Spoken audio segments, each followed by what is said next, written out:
አሰላሙ አለይኩም ወራህመቱላህ። እንግዲህ በጣም አሳሳቢ ከሆኑ ችግሮች አንዱን ነው ዛሬ ይዤላችሁ የመጣሁት።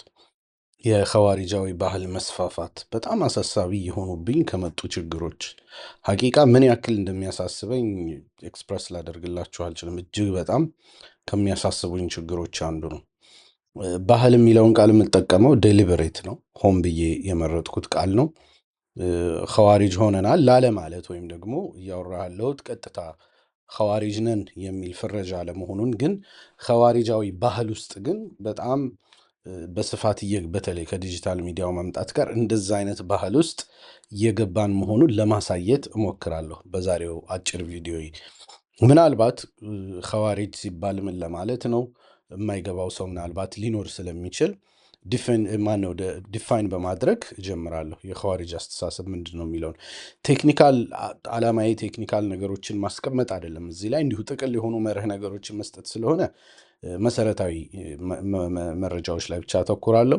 ኸዋሪጅ ኸረጀ ከሚል ቃል የመጣ ነው። አፈንጋጭነትን ለመጠቆም የተመረጠ ከሙስሊሙ ኡማ መካከል አፈንግጠው የሚወጡ አካላትን ለመጠቆም የተመረጠ ቃል ነው።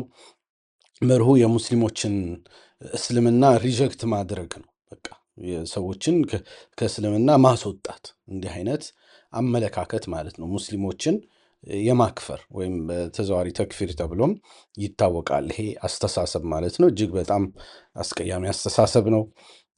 ነቢዩ ሰለላሁ ዐለይሂ ወሰለም ያስጠነቀቁበት አደገኛ የሚባል እንትን ነው። ብዙ ሙስሊም አይደለም ብለው ያምናሉ። ይህ አስተሳሰብ ያላቸው ሰዎች ትላልቅ ወንጀሎች ከእስልምና ያስወጣሉ ብለው ነው የሚያምኑት። በቃ አንድ ሰው ተለቅ ያለ ወንጀል ከሰራ ከባኢር ከሰራ ከእስልምና ወጥቷል የሚል ጥመት ውስጥ አሉ። እስልምናውን ያልተገበሩ ወይም ደግሞ ያላስፈጸሙ መሪዎች ወዘተ ሙሉ በሙሉ ከእስልምና የሚወጡ ናቸው ብለው ያስባሉ። ከዛ ውጭ ደግሞ አቅም ሲኖራቸው ኃይልን በመጠቀም የሙስሊሞችን ደም ያፈሳሉ። ይህ እንግዲህ የኸዋሪጅ አስተሳሰብ ተብሎ የሚታወቀውና ኦልሞስት በሰሃቦች ዘመን ጀምሮ የነበረ አልይን ረዲየላሁ አንሁ እስከ መግደል ድረስ የሄደ እንቅስቃሴ ነው። በጥቅሉ ኸዋሪጅ የሚባለው አስተሳሰብ መቼ ጀመረ የሚለውን ካየን ነቢዩ ሰለላሁ ዐለይሂ ወሰለም ትንቢት የተናገሩበት ጀማ መሆኑ ይታወቃል። ከኡማው ተገንጥለው ይወጣሉ። ልክ ቀስት እንደውም እንትኑ ላይ አሁን ይሄ እዚህ ታች ያስቀመጥኩት ፒክቸር ላይ ያንን ሲምቦላይዝ ለማድረግ ነው። ቀስት ከሰራዊቱ መካከል ተፈናጥራ ስትወጣ ልክ እንደሚያሳየው ነቢዩ ሰለላሁ ዐለይሂ ወሰለም የጠቀሷቸው በቃ ልክ ቀስት ተስፈንጥራ እንደምትወጣ ሁላ እነሱም ከኡማው መካከል ተስፈንጥረው ይወጣሉ በማለት ከኡማው የማፈንገጥ ባህሪ እንዳላቸው አስቀምጠዋል። እንግዲህ ከላይ መንፈሳዊነት እንደሚታይባቸው እንዲሁ ከላይ ሲታዩ መንፈሳዊ እንደሚመስሉ ግን ፈህመን ወይም ደግሞ መረዳትን የተነፈጉ ስለመሆናቸው አንስተዋል። ቁርአን ምናልባት ሲቀሩ ብትሰሟቸው የራሳችሁን አቀራር ትንቃላችሁ። ሰላታችሁን ብታወዳድሩ ከእነሱ ጋር የነሱ ሰላት ትልቅ ሆኖ ይታያቸዋል። ግን የሚቀሩትም ቁርአን ከጉሮሯቸው አይወርድም ማለት ፈህም የላቸውም፣ አይረዱትም እንደማለት ብቻ ብዙ ሲሪየስ የሆኑ ነገሮችን ተናግረዋል ነቢዩ ሰለላሁ ዐለይሂ ወሰለም በዚህ ጀማዓ ዙሪያ እና የሚታወቅ ጀማዓ ነው። የሆነ ወቅት ላይ ነው በሰሃቦች ዘመን በአሊ የኸሊፋነት ዘመን ነው ተገንጥለው የወጡት። ለምን አሊ ረዲየላሁ አንሁ ኸሊፋው አሊ አራተኛው ኸሊፋ ማለት ነው። እንዴት እንትን ያደርጋሉ ማለት ከሙዓውያ ጋር እንዴት ሽምግልና ይቀመጣሉ በሚል ሽምግልና በመካከል በመግባቱ ብቻ በቃ እንደነሱን እንደ ሙስሊም እንዳልሆኑ በመቁጠር ተለይተው ወጥተው በጣም ጽንፍ አመለካከት ውስጥ በመግባት ሰራዊት አደራጅተው ብዙ ፈተና የፈጠሩ ኸሊፋውንም ተከታትለው ለሱብሂ መስጂድ በወጡበት ያስገደሉ ናቸውና አስተሳሰቡ ከአህለ ሱና አይቆጠርም። ከአህለ ሱና የወጡ የጠመሙ ቡድኖች መሆናቸው ይታወቃል። ብቅ ባሉበት ወቅት ሁሉ ደም ሲያፋስሱ ነው የኖሩት በሙስሊሞች ታሪክ።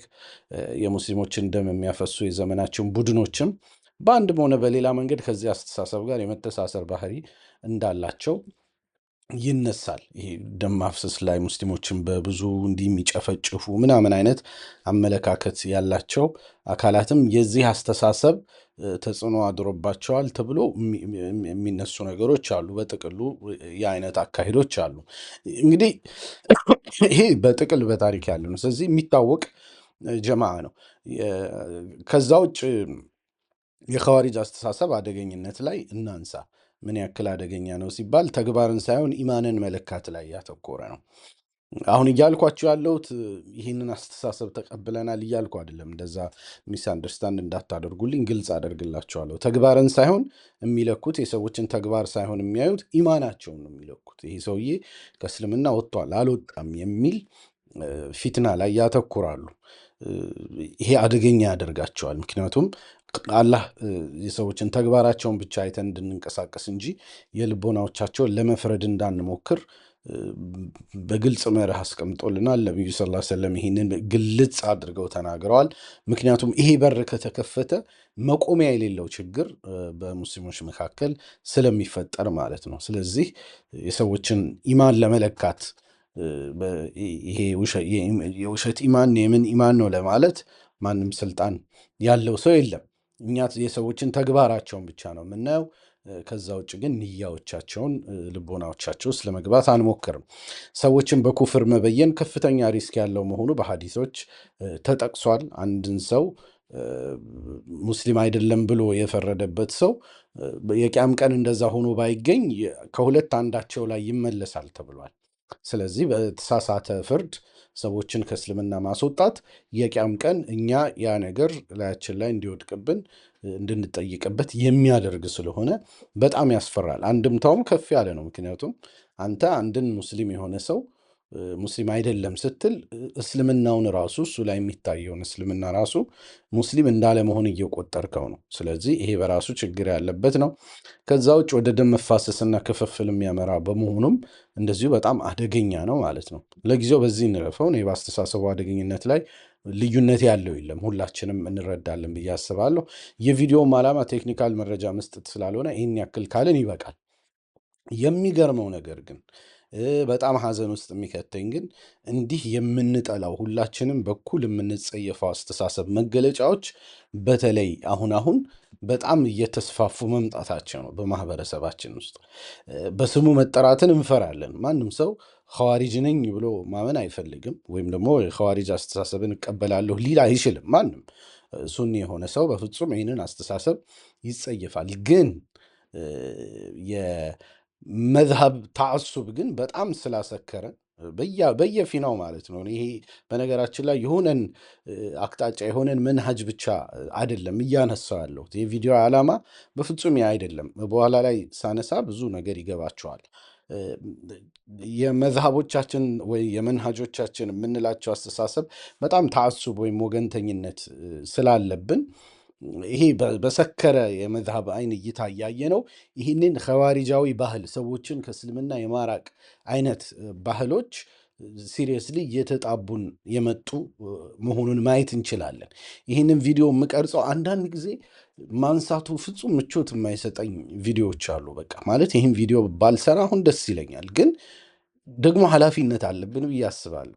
እኔ በግሌ የማህበረሰቡን ችግር ሲሪየስ የሆኑ ችግሮች ሲኖሩ፣ ፈተና የሚሆኑ ነገሮች ሲኖሩ የሆነ ሰው ባይናገራቸውም ሰዎች ለመናገር ቢፈሩም እንኳን የሆነ ሰው ግን ወጥቶ መናገር ኃላፊነት አለበት። ይህንን ለማስታወስ ነው ይህንን ቪዲዮ የምሰራው።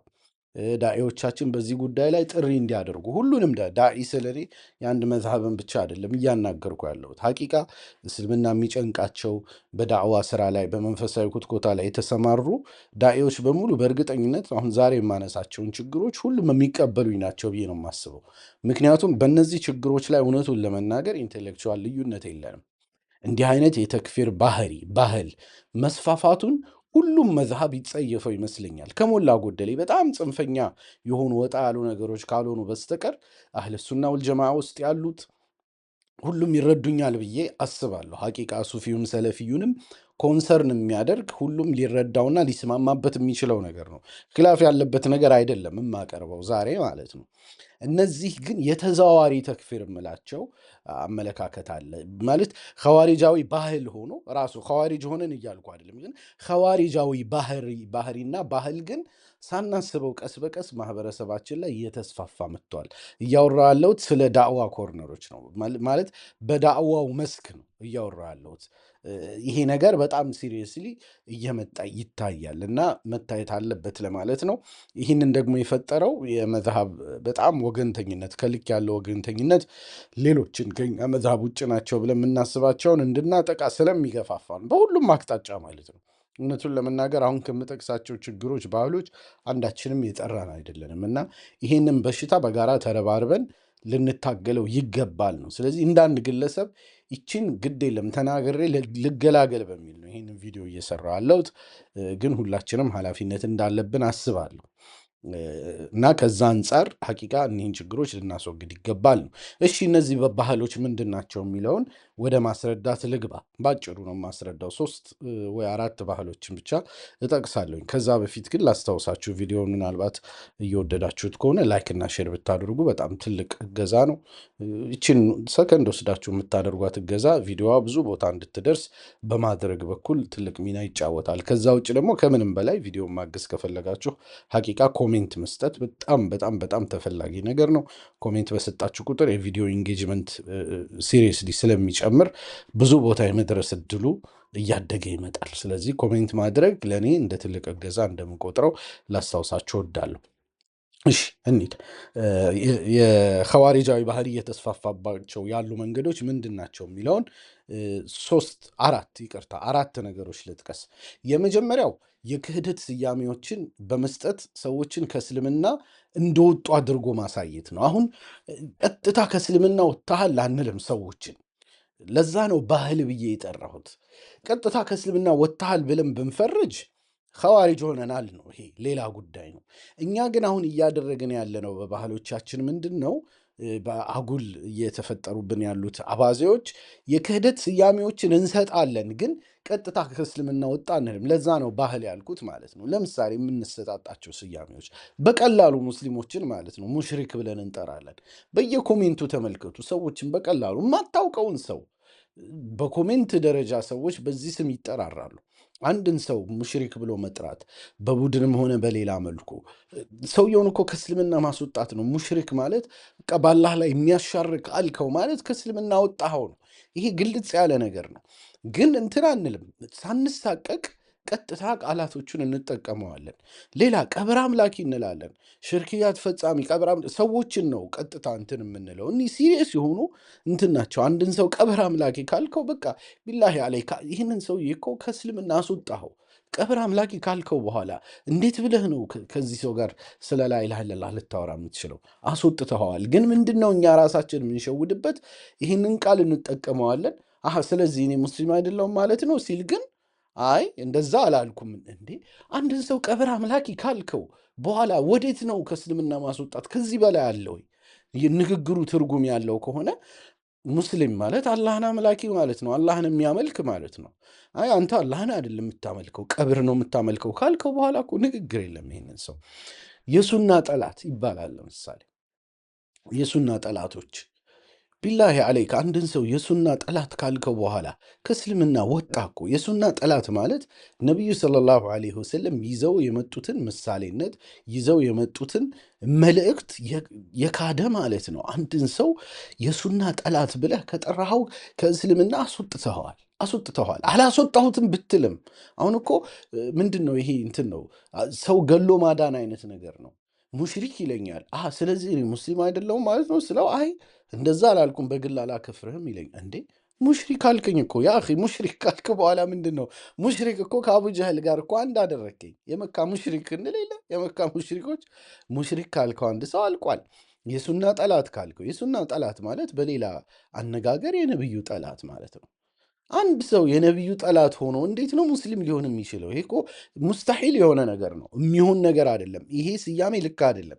ስያሜው ልክ አለመሆኑን የምታውቀው ሰዎቹ ስለዚህ ከእስልምና ወጥቻለሁ ማለት ነው ስትላቸው አይ እኔ እንደዛ አላልኩም ይላሉ። እንደዛ እንዳልል ሌሎች መስፈርቶች አሉ። ታዲያ ቃሉን እንዴት ትጠቀመዋለህ? እንዴት እኔ ላይ አሁን እኮ ተግባሩን መፈረጅ ሌላ ጉዳይ ነው። እኔን ግን ሙሽሪክ ካልከኝ፣ ዑባደል ቁቡር ካልከኝ፣ የቀብር አምላኪ ካልከኝ በኋላ ወዴት ነው የምታመልጠው? ማለት አይ እኔ እኮ አንተን ከእስልምና አላስወጣሁም ብትል እኮ ይሄ እኮ ማምለጫ ነው። ልክ ያልሆነ ነገር ነው። የተውሂድ ጠላት እንዴት አንድ ሙስሊም የተውሂድ ጠላት ተብሎ ይጠራል? በቃ አንድን ሰው የተውሂድ ጠላት ካልክ እኮ ድልድይ አፈረስክ እኮ። በቃ ይህ ሰውዬ ሻንጣውን አስይዘህ ውጣ ከእስልምና ብለኸዋል። አላስወጣሁትም ብለህ ብታምንም አንድን ሰው እንዴት ኮሜንቶች ላይ ምኖች ላይ በቀላሉ ነው እንዲህ አይነት ፍርዶች የሚሰጡት በምንሰራቸው ቪዲዮዎች ላይ። ያ ብቻ አይደለም፣ በሁሉም በኩል አለ ይሄ ነገር። አሁን የማወራቸው ነገሮች የሆነ መዝሀብ ብቻ ይምጣባችሁ። ነቢዩን የሚጠላ ሰለዋት የሚጠላ እንላለን እኮ። ይህን የሰለዋት ጠላት አየኸው እንላለን። አንድ ሰው የሰለዋት ጠላት ከሆነ እኮ በቃ አለቀ፣ ከእስልምና አስወጣሁ ማለት አይደለም እንዴ? ነቢዩ ላይ ሰለዋት ማድረግ የቁርአን ቀጥተኛ ትእዛዝ ነው። አደራረጉ ላይ ምን ላይ ጥያቄ ስላነሳ አንድን ሰው የሰለዋት ጠላት የነቢዩ ጠላት ነቢዩን የማይወድ ካልከው አለቀ። አንድን ሰው ይህን አክፍረዋል። ራስህን ልትሸውር ትችላለህ። አይ ስለዚህ ሙስሊም አይደለም ስትለው አይ ሙስሊምማ ነው እኔ እንደዛ አላልኩም እኔ ከፍሯል አልልም። ይሄ ራስን ማታለል ነው። አንድን ሰው ወይ መውሊድን ባለማክበሩ ሊሆን ይችላል፣ ወይ በሌላ ሰለዋት ይሄ ዚክረል ጀማዒ ምናምን ልክ አይደለም ብሎ በማሰቡ ምክንያት አንድን ሰው የሰለዋት ጠላት ነው ሰለዋት አይወድም ካልከው አክፍረኸዋል። በቃ ይሄ እኮ ሳናስበው የኸዋሪጅ ባህል ተጣብቶናል። ሐቂቃ እንዴት እኒህን ቃላት እንጠቀማለን ሙስሊም ወንድማችንን እንትን ለማድረግ። መሳሳት ሌላ ጉዳይ ነው። ሰው ሊሳሳት ይችላል። ምን ሊል ይችላል? በጉዳዮች ላይ ያልሆነ አቋም፣ ስህተት የሆነ አቋም ሊያራምድ ይችላል። ግን ያንን ተጠቅመህ ግን የእስልምና ጠላት፣ የሰለዋት ጠላት፣ የሱና ጠላት፣ የተውሂድ ጠላት እያልክ ግን መፈረጅ ይሄ ኸዋሪጃዊ ባህል ነው። ተስፋፍቷል። በየኮሜንቱ ያለ ባህል ነው። ቢላሂ አለይኩም ዳኢዎች ይህንን ባህል አስቁሙ። እኔ ኸዋሪጅ ሆንን እያልኩ አይደለም፣ ግን ኸዋሪጃዊ ባህል ግን ተጣብቶናል። ይህም ደግሞ በቴክስት ደረጃ ስህተት ነው ሊል የሚችል የለም። አንድ ድርጊት እንኳን ቢወሰንበት ይሄ ድርጊት እንደዚህ ከእስልምና ያስወጣል ቢባል እንኳን ፈጻሚውን ሰው ግን ቀጥታ ሄዶ አንተ እንዲህ ነህ አንተ እንዲህ አድርገሃል ለማለት ግን ወላሂ በጣም ሲሪየስ የሆነ ፕሮሰስ ያስፈልጋል። እንኳን በሙክተለፍ አጀንዳዎች በምኖች እንዲህ እንትን ከመደራረግ በላይ ማለት ነው። ሲሪየስ የሆኑ ችግሮች አሉ። ሰለዋት የሚጠላ ይባላል፣ ሙጀሲማ ይባላል። አንድን ሰው ሙጀሲማ ካልከው ሲሪየስ የሆነ ሙጀሲማ እኮ በእስልምና ዑለሞች እንትን እኮ ከእስልምና ውጭ የሆነ አመለካከት ነው። ሙጀሲማ ብለህ አንድን ሰው አስማኡ ሲፋት ላይ ባለው አቋም ተፍሲር በሌላ ነገር እንዴት ሙጀሲማ ትላለህ? ቢላሂ አለይክ ይህ እኮ ከእስልምና አስወጣሁ ማለት ነው። ሲሪየስ የሆኑ ችግሮች ናቸው። እንደው ተጅሲም ላይ እንኳ ሌላ አቋም ቢኖርህ አንድን ግለሰብ ግን ሙጀሲም ብለህ ከጠራህ አክፍረዋል። ከዛ በኋላ ኖ አይ እኔ ሰውየውን እንዲህ አይነት ነገር የሚሆን ነገር አይደለም። እኒህን የመከፋፈሪያ የኸዋሪጃዊ ባህሎች ከእንትናችን ማውጣት የተለመዱ የሆኑ የመጡ ነገሮች አሉ።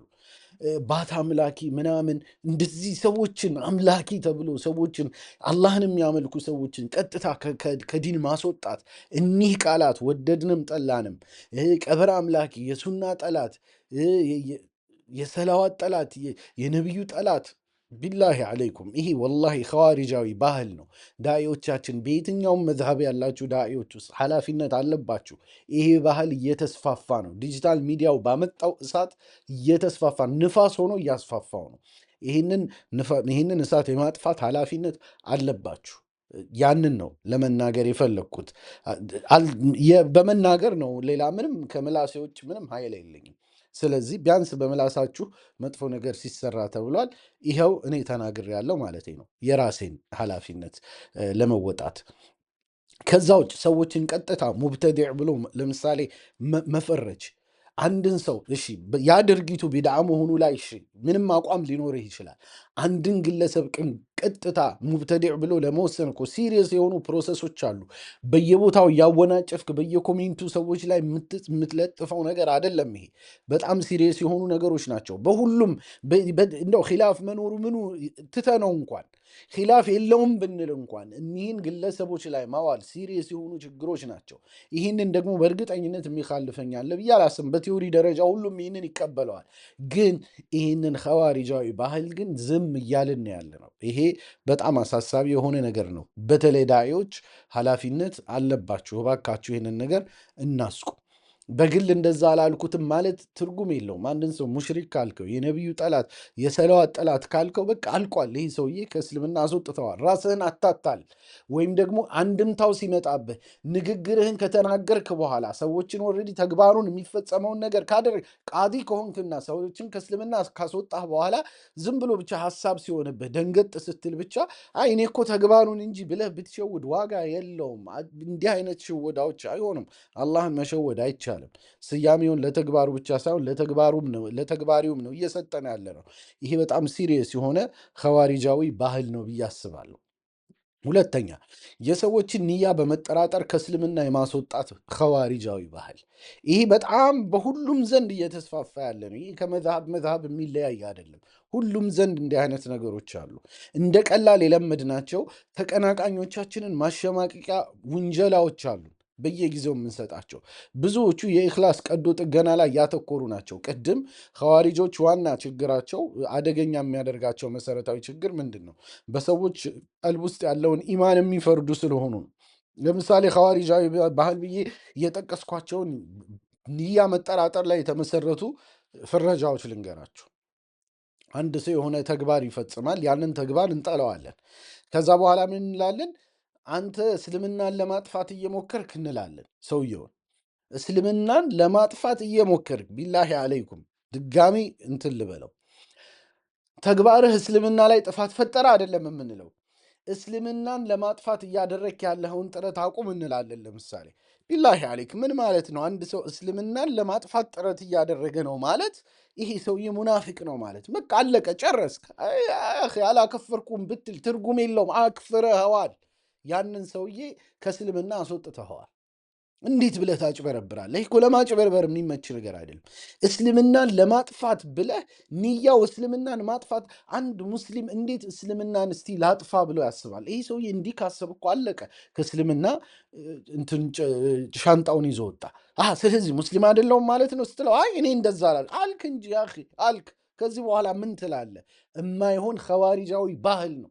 ከቃላቶቻችን ውስጥ ማውጣት አለብን። እርግጥ አንዳንዱ ሰው ሲናገረው ላያውቀው ይችላል፣ አንድምታውን አላሰበው ሊሆን ይችላል። ግን እንዲህ አይነት ስህተት ሐቂቃ ውዝር አለን ወይ? እንዲህ አይነት ስህተት ሰዎችን ከእስልምና የማስወጣት ቃላት እየተጠቀምን እንዴት ነው እንዲህ በነፃ እንትን የምንኖረው? እስልምናን ለመበረዝ የምታደርገው ጥረት ይልሃል። ምን ማለት ነው? አንድ ሰው እስልምና ልበርዝ ብሎ ከነየተ እኮ አለቀ። ይሄ ሰውዬ ከእስልምና ምን ቀረው? ሻንጣውን ይዞ ወጥቷል።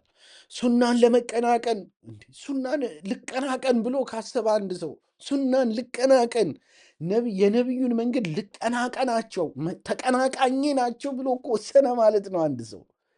አንድ ሰው ነቢዩን ልቀናቀን ብሎ ከነየተ በኋላ እንዴት ሙስሊም ትለዋለህ ያንን ሰው? ስለዚህ ከእስልምና አስወጣኝ ማለት ነው ሱና ለመቀናቀን ብለህ ስትፈርጀኝ፣ አይ እኔ እንደዛ አላልኩም ይልሃል። ደህና አድርጎ በጥፊ አንስትን ኖ እኔ እኮ በጥፊ መምታቴ እኮ እንደ ያ በጥፊ እኮ መታኝ፣ ምኑን ነው መምታቴ አይደለም የምትለው?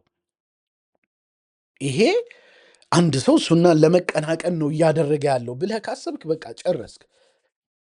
አጣጥባህ አስወጣኸው ከእስልምና። ራስህን አታታል። የኸዋሪጅ ባህል ነው። ሳታስበው የኸዋሪጅ ባህሪ ወስዶሃል፣ አሳስቆ ወስዶሃል። እንደ ቀላል ተጠቅመው ሊሆን ይችላል ቃሉ፣ ግን እንደ ቀላል ቃል አይደለም። ነቢዩ ሰለላሁ ዐለይሂ ወሰለም እኮ እንደ ቀላል የምንናገራቸው ግን ሰውየውን ከባድ ቅጣት የሚያስከትሉበት ነገሮች እኮ እንዳሉ ተናግረዋል። በቀላል በምላሳቸው ነው ሰዎች ብዙ የሚጠፋው ሰው በጀሃነም ላይ በአፍንጫው የሚደፋው ታዲያ በምላስ እንጂ በምን ይመስልሃል አሉት እኮ አይደል? ሰሃቦቻቸው ሲጠይቋቸው እንዴ በምናገረው ነገር እንያዛለን ወይ ሲሏቸው፣ ብዙ ሰው ታዲያ ጀሃነም በአፍንጫው የሚደፋው በምን ሆነና ምላሱ ባመጣበት ጣጣ አይደለም ወይ ነው። ስለዚህ ምላስህን ያዝ። ዳዒዎች ተናገሩ። እንዲህ ያለ ንግግር አይፈቀድም ለምን አንልም? ለምንድን ነው ይሄ ነገር እንትን የማይባለው? ማህበራዊ ሚዲያው ላይ እኮ ተስፋፍቷል እኮ። እንዴት አናይም ይህንን ነገር? ወላሂ ተስፋፍቷል እንዲህ አይነት አነጋገሮች። አንድ ዳዒ ሰው ይሄ ነገር እንዴት አሳስቡት ኖ በዚህ ጉዳይ ላይ ትምህርት መስጠት አለብን ማለት አለበት። መጠንቀቅ መቻል አለብን። ሰዎች አንድምታውን ሳያውቁ እንደ ቀልድ የሚሰነዝሯቸው ነገሮች ኸዋሪጃዊ ባህል ውስጥ እየከተቱን ነው። ይህንን ባህል ከርብ የማድረግ ኃላፊነት አለብን። ቢላሂ አለይኩም። በእርግጠኝነት ዳዒዎች ይህን ስትሰሙ ትረዱኛላችሁ ብዬ ነው የማስበው። ምክንያቱም ምንም የመዝሃብ ልዩነት ያለበት አይደለም እኮ ይሄ። ሁላችንም እንደ መርህ የምንቀበላቸው ነገሮች ናቸው። ተውሂድን ለማዳከም አንተ ሰው ተውሂድን ለማዳከም ከነየተ በቃ አለቀ እኮ። የእስልምና ሴንትራል እንትኖች ውስጥ እኮ ምንድን ነው አደል? ኢማን ነው አደል የተሰጠን። የኢማን ውስጥ ደግሞ ተውሂድ ራሱን የቻለ ሲሪየስ የእስልምና ሴንትራል እንትን አይደለም እንዴ? አንድ ሰው ተውሂድን ለማዳከም አስቧል ካልክ በኋላ አንድን ሙስሊም ወዴት ነው የምታዞረው? ጨረስክ እኮ። ሻንጣውን አስይዘህ እኮ ከእስልምና አባረኸዋል። ኸዋሪጃዊ ባህል ማለት ይሄ ነው። ነቢዩ እንዳይወሱ ለማድረግ ይልሃል። ሰለዋት ላይ የሆነ ኖ እንዲህ በዚህ መልኩ አይቻልም የሚል ፍትሃዊ አቋም የያዘ ወንድሙን ነቢዩ እንዳይወሱ እኒህ እኮ ነቢዩ እንዳይወሱ እኮ ነው፣ ወይ ደግሞ መውሊድ ትክክል አይደለም ብሎ ስለተናገረ ብቻ ነው። እኒህ እኮ መውሊድን እኮ ነቢዩ እኮ እንዳይወሱ ስለሚፈልግ ቢላሂ አለይክ አንድ ሙስሊም ነቢዩ እንዳይወሱ ፈልጋለሁ እንዴት ነው ሊያስብ የሚችለው? በዓሉ በቃ ትክክል አይደለም ቢድዓ ነው ምናምን ሌላ እምነት ሊኖረው ይችላል። ስህተትም ከሆነ ስህተት ነው ብለህ እንትን ትላለህ እንጂ እንዴት ነቢዩ እንዳይወሱ ለማድረግ ብሎ ነው እንዲህ የሚያደርገው? በቃ አከፈርከው። ይሄ ኸዋሪጃዊ ባህል ነው፣ ይቅርብን። እኒህ ነገሮች አይጠቅሙንም። የቅያማ ሂሳብ ያበዙብናል። ወላሂ የራሳችን እስልምና መጠየቅ ሳያንሰን በየቦታው ኮሜንት በምንሰጣቸው ሰዎች እስልምና አላህ ዘንድ ለምን ሚዛን ፊት እንቀርባለን? በጣም ሲሪየስ የሆኑ ኢምፕሊኬሽን ያላቸው ነገሮች ናቸው። ለገንዘብ ዲኑን ሸጠ እንላለን ሰዎችን። ምን ታውቃለህ? የዛን ሰውዬ ንያ ማን አሳወቀ? ምንድነህ አንተ? አላህ ልቡን ቀዶ አሳይተዋል። ምንድን ነው የሚፈልገው ይህን ሰውዬ? ከግምት ያለፈ ምን አለ? አይ መገመት እችላለሁ። ነቢዩ አልከለከሉም ወይ ሰለላሁ ዐለይሂ ወሰለም መገመቱን? ነቢዩ አልከለከሉም ወይ መገመቱን? ስለ የትኛው ሱና ተጨናቂነት ነው የምታወራኝ? ነቢዩ ሰለላሁ ዐለይሂ ወሰለም በግልጽ ነው ያስቀመጡት አይደል እንዴ? ላኢላሃ ኢለላህ እያሉ ጦርነት ላይ ለማምለጥ ተጠቀሙት የተባሉ ሰዎችን የገደሉ መሪዎች ኻሊድ ብን ወሊድን ጨምሮ ሌሎችም ጭምር አይደል እንዴ? ባልሳሳት ኡሳማ ቢን ዘይድ ይመስለኛል። እንደውም አንዱ ምን አለ፣ በጣም ነቢዩ ስ ሰለም ያንን ነገር ደጋግመው ከመጠየቃቸው የተነሳ ላኢላሃ ኢለላህ እያለ ገደልከውን እያሉ ደጋግመው ከመጠየቃቸው የተነሳ ምን ነው ከዛሬ በፊት ባልሰለምኩ ብዬ የተመኘው፣ በቃ አዲስ ሰላሚ ሆኜ ምን ነው ወንጀሌ ካሁን በኋላ በታጠበልኝ ብሎ እስኪያስብ ድረስ ነቢዩ ፊታቸው ቀልቶ አላህ ዘንድ በኋላ ቢከራከር ምን ታደርጋለህ የሚሉ አይነት ዘገባዎች እኮ አሉ። በጣም ሲሪየስ እኮ ነው። አንድን ሰው ዲኑን ለመሸጥ የምታደርገው ጥረት ወይም ዲን እንደዛ ካልከው በኋላ እኮ ከእስልምና እኮ አስወጣው አንድን ሰው በግለሰብ ደረጃ አንድን ሰው በዚህ እንትን ከከሰስከው እርግጠኛ ሁን አላህ ፊት ነገ ምንድን ነው የምታቀርበው ሂሳብ? አሁን እኮ በቀላሉ ነው ወላሂ። ሰዎች አያውቁህም፣ ያንተን ትግል አያውቁም፣ ዓላማህን አያውቁም፣ ፍላጎትህን አያውቁም። ግን ዛሬ አይተውህ ወዲያውኑ መጥተው በኮሜንት ስር የሆነ ነገር ይጽፉብሃል። ሲሪየስ የሆነ ችግር ነው ይሄ። የሰዎችን ንያ መጠራጠር ነቢዩ ሰለላሁ ዐለይሂ ወሰለም የከለከሉት ነገር ነው። ፊታቸው የቀላበት ተግባር ነው። ታዲያ ለማን ብለን ነው እኒህን ነገሮች የምናደርገው? ወላሂ ያስፈራል። ይሄ ኸዋሪጃዊ ባህል ነው። ንያ በመጠራጠር የሰዎችን ንያ በመፈተሽ ከፍተኛ በሽታ ተስፋፍቷል። ይሄ ከየትኛውም መዛብ ከዚህ ከዛ የሚባል አይደለም፣ ሁላችንም ዘንድ ተስፋፍቷል። ዳዮች እባካችሁ ምከሩ። ይህን ነገር የሰዎችን ቀልብ ለማየት መሞከር የነቢዩ ሰለላሁ ዐለይሂ ወሰለም የከለከሉት ነገር ነው። እዚህ ላይ ምንም ልዩነት የለንም። በዚህ ጉዳይ ላይ አስተምሩ።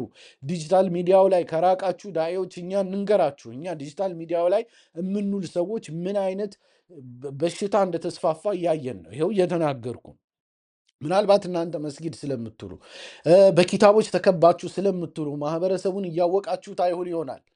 ምናልባት ቲክቶክ አትገቡ ይሆናል። ምናልባት በየፌስቡኩ ብዙ እንትን አታዩ ይሆናል። አሁን ያለው በሽታ ግን ይሄ ነው። ወላሂ ሲሪየስሊ ይህንን ጉዳይ ባካችሁ ሲሪየስሊ እንትን ለማድረግ እንትንም በሉ። ተግባርን ከመፍረድ ንያውን መፍረድ እንመርጣለን። እኛ ከሰዎች ተግባር ውጭ ማየት አልተፈቀደልንም። ሰዎችን ተግባራቸውን አይተን ተግባራቸውን ነው ጀጅ የምናደርገው። ንያቸውን ጀጅ አናደርግም። ንያ የአላህ ጉዳይ ነው ብለን ነው መተው ያለብን። ይሄ ሐቂቃ በጣም ሲሪየስ የሆነ ኸዋሪጃዊ ባህል ነው። የተጠናቦቱን ካሉ ማለት ነው። ሁለት ቀሩን፣ ሶስተኛዋ ማለት ነው። ሶስተኛው ኸዋሪጃዊ ባህል በተግባር ወይም በትሪትመንት ሰዎችን ልክ ከእስልምና እንደወጡ አድርጎ ትሪት ማድረግ ነው። ሰላምታ መከልከል ሊሆን ይችላል። በምላስ ከፍተኛ ማጥቃት፣ እንደ ጠላት ኃይል ቆጥሮ እነሱን ማጠላላት፣ አካላዊ ጥቃት ማድረስ፣ የድብቅ ሪዳ ብየና ማለት ነው። ብየናው የለም ግን ልክ ሰዎችን ልክ እንደ ጠላት አድርጎ መያዝ በፊቅሃዊ ጉዳዮች እንኳን ምን ያክል እንደምንጠቃቃ ይታወቃል። ይሄ ሐቂቃ አንዳንድ ጊዜ ሰዎችን ቀጥታ ኩፍር ባንበይንባቸውም ግን ልክ እንደ ከእስልምና እንደወጡ አድርገን ግን በተግባራችን እንደዛ አይነት ትግበራዎችን እንትን እንላቸዋለን። ኖ ይሄ ኩርፊያው፣ ጸቡ፣ መጠላላቱን ማለቴ አይደለም። ግን አንዳንድ ተግባራት አሉ ሐቂቃ እነሱን ልክ እንደ በቃ እንደወጡ ከእስልምና እንደወጡ አካላት አድርገን በዛ ትሪትመንት ልክ ሰውየውን ቀጥታ ከእስልምና ወጥተሃል አንለውም፣ ግን ልክ ከእስልምና እንደወጣ ሰው አድርገን ትሪት እናደርገዋለን። ይህንን ማብራራት አልፈልግም፣ ሰዎች ይረዱታል ብዬ አስባለሁ። ወይም ቢያንስ ዳዒዎች ይህንን ነገር ይረዱኛል ብዬ ስለማስብ ለማብራራትም ከባድ ስለሆነ ማለት ነው። ብቻ ምን ለማለት ነው የፈለግኩት፣ ሰውየውን በስም አንሰጠውም ከእስልምና ወጣ ብለን፣ ግን ከእስልምና እንደወጣ ያህል አድርገን ትሪት እናደርገዋለን ብለን በድፍኑ እንያዘው፣ ሳላብራራው ማለት ነው። አራተኛውን ልጥቀስላችሁ። አራተኛው ቡድኖችን በጅምላ ከእስልምና ማስወጣት ነው። ይሄ ደግሞ ግለሰብ ላይ የፈሩ ሰዎች የሚያደርጉት ነው። ግለሰቦችን መፈረጅ ሲፈሩ ሰዎች ሌላ ደግሞ ለየት ያለች አካሄድ ይሄዳሉ። ምን አይነት ይሄዳሉ?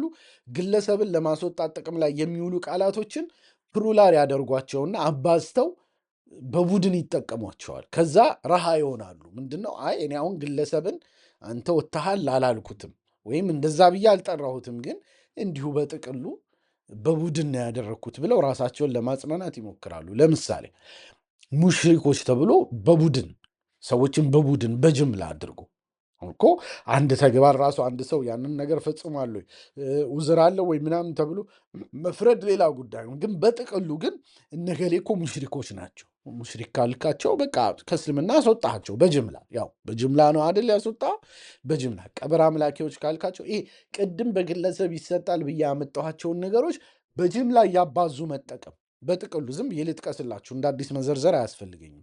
ሙሽሪኮች ማለት ቀብር አምላኪዎች፣ ሽርክያት ፈጻሚዎች እያሉ ሰዎችን በጥቅሉ ማጥላላት፣ የሱና ጠላቶች ብሎ በቡድን ደረጃ ሰዎችን መፈረጅ፣ የተውሂድ ጠላቶች ማለት፣ የነቢዩ ጠላቶች፣ የሰላዋት ጠላቶች ማለት፣ ሙጀሲማዎች በሚል ቀጥታ እንትን የተፍሲር ለውጥ ስላለ ማለት ነው። ባት አምላኪዎች አሁን አዳዲስ የመጡ ወላሂ ሐቂቃ ሙብተዲዓዎች ምናምን፣ እነዚህ አይነት የጅምላ ፍረጃዎች ሐቂቃ በጣም ሲሪየስ የሆኑ እንትን ናቸው። ሙብተዲዓዎች የሚለውን የቀላቀልኩት የአቂዳ ቢድዓ የሚባልም ዘርፍ ስላለ ነው። በዛ ዘርፍ ውስጥ ከእስልምና ከማስወጣት ጋር ስለሚገናኝ ነው እንጂ ሁሉም የቢድዓ አጀንዳ ከዚህ ጋር ይገናኛል በሚል አይደለም። በተለይ ደግሞ ከአቂዳ ጋር የተያያዙ አመለካከቶችንም ሰዎችን ለማክፈር ስለምንጠቀማቸው ነው ይህንን ቃል አብሬ ያስገባሁት እና ወዘተ። እኔ እንግዲህ ለጊዜው ያውጣጣኋቸው ቃላት እኚህ ናቸው። በሁሉም መዝሀብ በኩል እየታዩ ያሉ ሲሪየስ የሆኑ ኸዋሪጃዊ ባህሎች አሉ። ኸዋሪጃዊ ባህል ያልኩት ቀጥታ ያንን ኸዋሪጅ ብለን ለመወሰን የሚያስቸግሩ ነገሮች ስላሉ፣ ባህሉ ግን አለ። ይሄ ባህል ቢላሂ አለይኩም ሰዎች ሆይ መቆም ያለበት ባህል ነው። ወላሂ መቆም ያለበት ባህል ነው። ኸዋሪጅን ስሙን ፈርቶ ባህሪውን መላበስ እኔ ምንም ትርጉም የለውም። ችግሩ ታች ወርዶ ኮሜንቶች የብይን መስጫ ፍርድ ቤቶች ሆነዋል። አሁን ላይ እኮ የቃዲ እኮ እንትን ሆነዋል። እያንዳንዱ ኮሜንት የቃዲ ፍርድ ቤት ነው ራሱን የቻለ። የሰዎችን ንያ ይወስናል፣ ማንነታቸውን፣ የፈለጉትን ነገር ምናምን ስም ይሰጣል፣ ፍርድ ያስፈጽማል። ኮሜንቶች እንዲህ አይነት እንትን ነው ያሉት፣ ፈሳድ ውስጥ ነው ያሉት። በጣም ያስፈራል። ችግሩ ታች ወርዶ ኦልሞስት ማህበረሰቡ ላይ ታች እየተስፋፋ ነው። የማያውቁት የማክፈር ምን ማለትን ሲሪየስ ችግሮች የማያውቁት እንኳን እዚህ ውስጥ ገብተዋል። ሰዎች የንግግሮቻቸውን አደገኝነት ኢምፕሊኬሽኑን እየተረዱት አይደለም እና የመኮንን አፒታይታቸው ደግሞ እጅግ በጣም ከፍ ያለ ነው። በቃ ሰዎችን መኮንን እንፈልጋለን ቶሎ ተሳስቷል ከማለት ይልቅ ኖ በዚህ ጉዳይ ላይ ያለው አቋም የተሳሳተ ነው ከማለት ይልቅ ኖ እሱ እንዲህ ሊያረግ ፈልጎ ነው ብለን ፍላጎት ላይ ንያ ላይ ነው የምንሮጠው። ይሄ አላህ ዘንድ ቅያማ ላይ ያበዛብናል። አሁን ያረካ ይሆናል። አሁን ላይ ምድራዊ ሆነ ስታስበው ልክ ልኩን የነገርክ ሰውን ማሸማቀቅ ቀላል ሊመስልህ ይችላል፣ ወይም ደግሞ አንጀትህን ቅቤ ሊያጠጣልህ ይችል ይሆናል። ቅያማ ላይ ግን ትከፍልበታለህ። አሁን ለፌስቡክ ቡሽሽቅህ ጠቅማህ ልትሆን ትችላለች። አሪፍ ንግግር ተረብ ልክ ልኩን ነገር ዶቃ ማሰሪያውን ምናምን ልትል ትችላለህ። አላህ ዘንድ ግን ሂሳብ አለብህ። አላህ ዘንድ ያችን ቃልህን ሂሳብ ትሰራባታለህ። ስለተበሻሸክ እኮ አይደለም። የታባታችሁ እስቲ ልክ ልኩን ልንገረው የለም። ነገ አላህ ፊት ትቆማለህ እኮ አያድኑህም። እንዲህ አይነት ጽንፈኝነት የሚያስተምሩ ሰዎች ኡስታዞችህ ነገ አላህ ፊት አንተ ጋር አብረው አይቆሙም። ሁሉም ራቁቱን አላህ ፊት ለየብቻው ነው ይዞ የሚቆመው። ነገ አንተ ለብቻ ትጠየቃለህ። በቡድን ሆነህ የምትፈጽመውን ወንጀል አትይ፣ ድንበር ኃላፊነት አትይ። ነገ አንተ ለብቻ አላህ ፊት ትቀርባለህ። ለብቻ አንተ እገሌን ለምን እንዲህ አልከው? እንዲህ አላችሁት አይደለም። ለምን እገሌን እንዲህ አላችሁት ብሎ ፍርድ የለም። በቂያም ቀን አንተ ነህ ፍርድ ቤት የምትቆየው። ቡድንህ አያድንህም። ጀማዓ አያድንህም። ኡስታዝህ አያድንህም። አላህ ዘንድ መልስ የምትሰጥባት አንተ ነህ። በዛች ንግግርህ፣ በዛች ኸዋሪጃዊ ንግግርህ፣ ኸዋሪጃዊ ባህል በተጠናወታቸው ቃላቶች አላህ ዘንድ መልስ የምትሰጠው አንተ ነህ። ያንን ጽንፈኝነት ያስተማርህ ኡስታዝ አብሮ አይቆምልህም። እሱም የራሱ ሂሳብ አለበት። ሊኩል ምርእ ሚንሁም ምንድን ነው ሻእኑ ዩግኒህ አይደለም የሚለው? አጎደልኩት መሰለኝ። ሁሉም ለራሱ የሚያብቃቃው ሀጃ አለበት ይላል የቂያም ቀን እና ሁሉም ነገ ሂሳቧን እያንዳንድ ትከፍላለህ ሐቢቢ። ኮሜንት ላይ ታግ ካደረግካቸው ጓደኞች ጋር ተባብረህ አንድን ሰው ልክ ልኩን ነግረህ ይሆናል። ነገ ግን ልክ ልክህን ትገባለህ። ነገ ሂሳብ አለብህ እኮ እያንዳንዷን አካውንቲንግ ትቆማለህ። ይችን የተናገርካትን ቃል እያንዳንዱ ሰው የማታውቃቸው ሰዎች ላይ ያወናጨፍካቸው ሰይፍ የሆኑ ቃላት እኮ ነገ ሂሳብ ስራባቸው ብለህ ትመጣለህ። የዛኔ ኡስታዝህ አያድንህም። የዛኔ ዑለሞችህ አያድኑህም። ዑለሞችህም የየራሳቸው ሂሳብ አለባቸው። ወላሂ በጣም አስፈሪ ነገር ነው ይሄ። ሰዎችን የመኮንን አፒታይታችን ምን ያክል ከፍ እንዳለ በቃ በጣም ሲሪየስ የሆነ ችግር ነው። ሰዎች ይህንን ባህሪ የተማሩት ከኡስታዞቻቸው ነው። መድኃኒቱም ከኡስታዞቻቸው ሊመጣ ይገባል። ስለዚህ የምላስን ጣጣ እናስገንዝብ እባካችሁ። በተለይ ደግሞ ከዚህ ከኸዋሪጃዊ ባህል አንጻር የምላስ ጣጣን እናስገንዝብ። ሶሻል ሚዲያ ዓለምን ወጥሮ ይዟል። ዋና ችግሮቻችንም ከዚህ የሚመነጩ ናቸው። አንፎርቹኔትሊ ነቢዩም ሰለላሁ ዐለይሂ ወሰለም የምላስ ጣጣ አኼራን እንደሚያበላሽ አስተምረዋል። ስለዚህ በአፍጢም መደፋት አለ። ሰዎች በምላሳቸው ምክንያት በአፍጢማቸው እንደሚደፉ ነግረውናል። በሌላ ሐዲሳቸው ምንድን ነው? ምላሳችሁንና ብልታችሁን ተጠንቀቁልኝ፣ እኔ ጀነትን መካከለኛውን ልዋስላችሁ ብለዋል ነቢዩ ሰለላሁ ዐለይሂ ወሰለም አይደል? ብልታችሁን ከዝሙት ጠብቁ፣ ምላሳችሁን ከአጓጉል ንግግር፣ ከድንበር ኃላፊነት፣ ከሌሎችም የምላስ ወንጀሎች ጠብቁ። እነዚህን ሁለቱን ተጠንቀቁልኝ፣ እኔ ጀነትን ቃል ልግባላችሁ፣ ልከራከርላችሁ አሉ ነቢዩ መሐመድ ሰለላሁ ዐለይሂ ወሰለም። አብዛኛው ሰው አኸራው የሚበላሽበት ከብልቱ ጋር ተያይዞ በሚመጣ በዝሙትና ተያያዥ ጉዳዮች መሆኑን እየነገሩን ነው። አብዛኛው ሰው አኸራው ችግር ውስጥ የሚገባው ምላሱ ባመጣበት ጣጣ መሆኑን እየነገሩን ነው።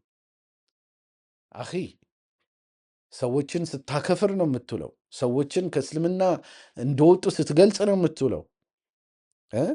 ወንድሜዋ ሰዎችን ደረታቸውን ቀደህ እኽላስ ቀዶ ጥገና ስታደርጋላቸው ነው የምትውለው። ተው፣ የቂያማ ሂሳብህ ይበዛብሃል። ተው፣ የሰው ንያ ውስጥ አትግባ። ተግባሩን ብቻ ፍረድ። ተግባሩንም ብቻ እኮ ራሱን መፍረዱ ላይ ያለንን ቀውስ ትተነው ማለት ነው። ግድ የለም፣ ይሄ ቀይ መስመሩ ነው። የሰዎች ንያ ውስጥ አትግባ። አታውቅም፣ ትቃጠላለህ ሀቢቢ። ያንን ለማለት ነው። ለምን ዳዕዋችን በዚህ በኩል ደከመ? ወላሂ አይገባኝም። በጣም አሳሳቢ ራስ ምታት የሚያስይዝ ችግር ነው። ዳዒዎቻችን ዑለሞቻችን ይህን ጉዳይ ፕሊስ ተናገሩበት። ዲጂታሉ ዓለም አዲስ ግንኙነት ይዞ መጥቷል አይደል? ድሮ አንድ ሰው ምናልባት 30-40 ጓደኛ ይኖረው ይሆናል። አሁን 5000 ጓደኛ አለው ፌስቡክ ላይ። ከእነሱ ጋር ሲጻጻፍ ምን ሲል ይውላል፣ አድሬስ ያደርጋቸዋል። የዛኔ ድንበር ኃላፊነቱን በዛው ልክ በጣም የጨመረ ፈተና ዘመን ነውና ዲጂታሉ ጎልቶ ወጥቶ ከሆነም ለምን እንዴት አፕዴት ማድረግ እንዳለብን ዳዕዋችንን መነጋገር አለብን። ንግግር አንድምታ እንዳለው ማስተማር አለብን። ንግግር አንድምታ አለው። አንድ ንግግር ዝም ብለህ ተናግረው አይኔ እኮ እንዲህ ማለት አይደለም ኖ የለም። አንድ ንግግር ስትናገር አንድምታውን ማወቅ አለብህ። ስለዚህ ይህንን ማስተማር አለብን ዳዮች። ያለው ሰው ምንድን ነው ያለው መሆኑ ብዙ እያለው መሆኑን አያውቅም እኮ አንዳንዱ ሰው የእውነት እንዲህ አይነት ኸዋሪጃ ባይብል እንደተጣባው ላያውቅ ይችላል። አንድን ሰው ሙሽሪክ ስትለው እኮ አንድምታ አለው።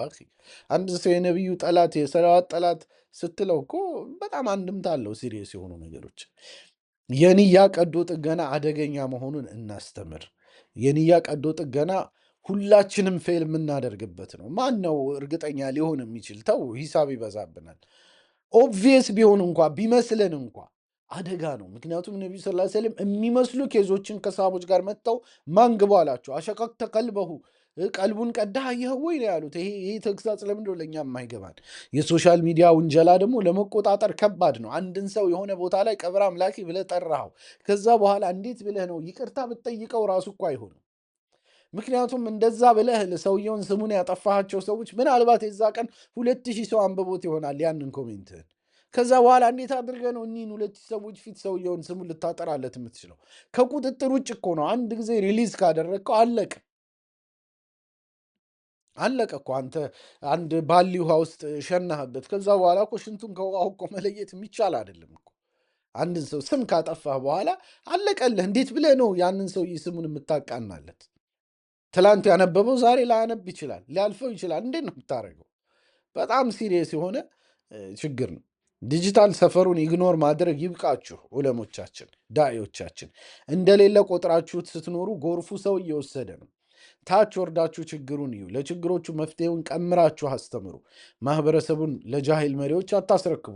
እናንተ ስትጠፉ የጠፋችሁባቸው ቦታዎች ላይ ሌሎች ጃሂሎች አመራሩን ይረከባሉ። ስለዚህ መፍትሄው ለዛ አለመተው ነው። ከዛ አንጻር ወላሂ በጣም ሲሪየስ የሚያሳስብ ችግር ነው። ለማንኛውም ወላሂ አጭር የ10 ደቂቃ ቪዲዮ ቀርጻለሁ ብዬ ነበር የገባሁት። በጣም ስሜታዊ ሆንኩና 41 ደቂቃ ገባብኝ። አዝናለሁ፣ አፉ በሉኝ። በጣም ጉዳዩ ስላሳሰበኝ ነው። አክቲቪስትና ጋዜጠኛ ይስሐቅ እሸቱ ነበርኩ ያቀረብኩላችሁ። ከወደዳችሁት ላይክና ሼር በማድረግ በተለይ ደግሞ ዑለሞችን፣ ኡስታዞችን ከተለያየ መዝሀብ ያሉ ሰዎችን እባካችሁ ታግ እያደረጋችሁ ሼር እያደረጋችሁ አድርሱልኝ። ይህንን መልእክቴን ማለት ነው። ሰብስክራይብ እና ፎሎ በማድረግ በቋሚነት መከታተል ትችላላችሁ። ስላዳመጣችሁኝ እጅግ በጣም አመሰግናለሁ። ነገ በሌላ ቪዲዮ እስክንገናኝ ወሰላሙ አለይኩም ወራ